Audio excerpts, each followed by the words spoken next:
Dr. M. Thambidurai? Okay, not present. The next speaker, Professor Ramagopal Yadav. Please. Thank you sir. श्रीमान, मैंने बहुत ध्यान से तनखा साहब को सुना, विनय जैन साहब को सुना और सभी वक्ताओं को सुना, लेकिन कहने से पहले मैं एक बात ये कहना चाहता हूँ कि as the time passes, speakers who are getting less time, you are more stricter on them.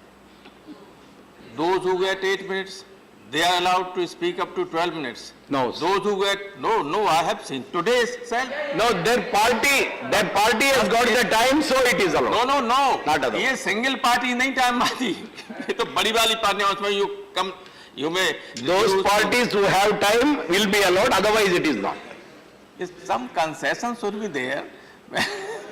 Please continue. मैं बहुत ज़्यादा कुछ नहीं कहना चाहूँ, 2-3 बातें कहना चाहता हूँ, क्योंकि जम्मू और कश्मीर के बजट से संबंधित मामला है।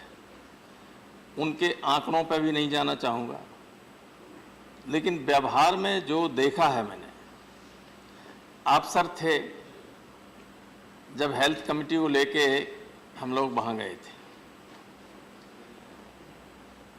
15 मेंबर थे, तो 15 मेंबरों को बुलेट प्रूफ गाड़ियों में, और हर मेंबर की गाड़ी के पीछे एक सीआरपी की गाड़ी आर्म फोर्सेस चलती थी, और 4-5 अधिकारी, तो 40 गाड़ियां चलती थी, साथ में लोग देखते थे कि कौन जा रहा है, और जनता के मन में भय सा लगता है। हमें लगता है कि पुलिस और सबको देख के पता नहीं लगता क्या बात हो गई।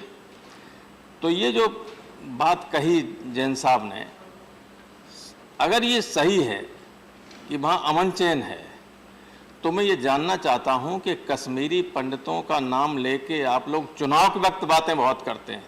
लगातार आप 7 साल से सत्ता में, आपने कितने कश्मीरी पंडितों को रिहेबिलिटेट किया कश्मीर?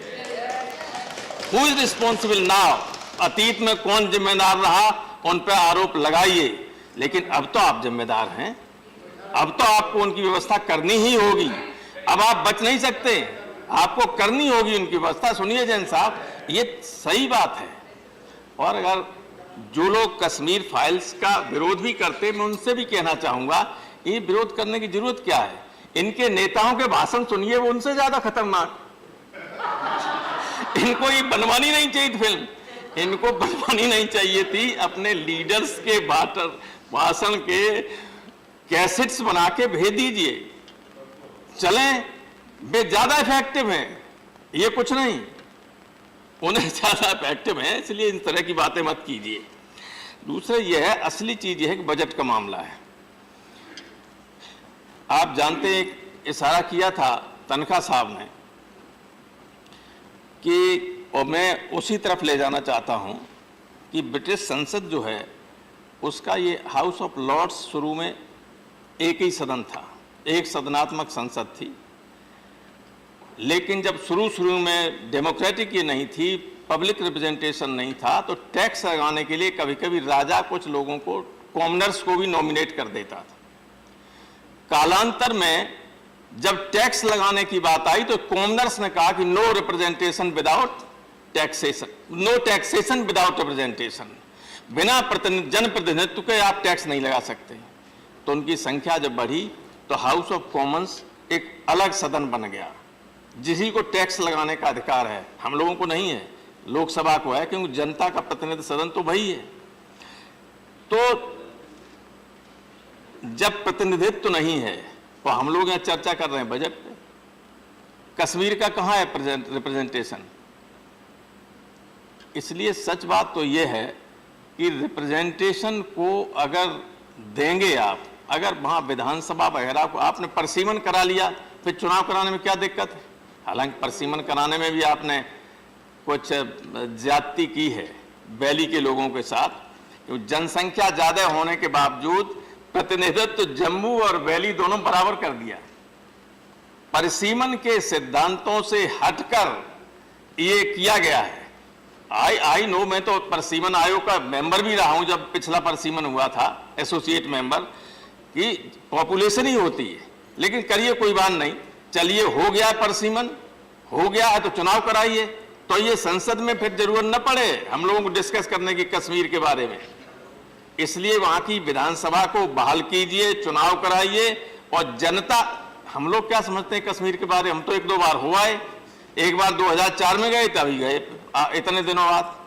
आप लोग वहीं से ज्यादा नहीं जानते, लेकिन वहां की वास्तविक समस्या कहाँ है, क्या है, वो वहां के लोग ही समझ सकते हैं। चाहे वो जम्मू रीजन के हों, चाहे वैली के रीजन को हों, उधर के हों, वहां की समस्याओं को समझ सकते हैं।